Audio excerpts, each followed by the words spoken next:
ہوگا. برائی کا جواب احسن طریقے سے دینا.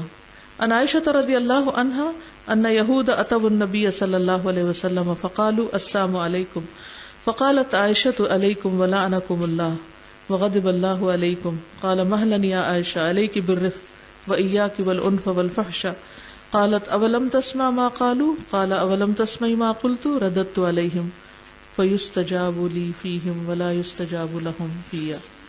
سیدہ عائشہ کہتی ہیں کہ کچھ یہودی نبی صلی اللہ علیہ وسلم کے یہاں آئے اور کہا السلام علیکم، تم پر موت آئے. اس پر عائشہ رضی اللہ تعالی عنہا نے کہا کہ تم پر بھی موت آئے اور اللہ کی تم پر لعنت ہو اور اس کا غضب تم پہ نازل ہو.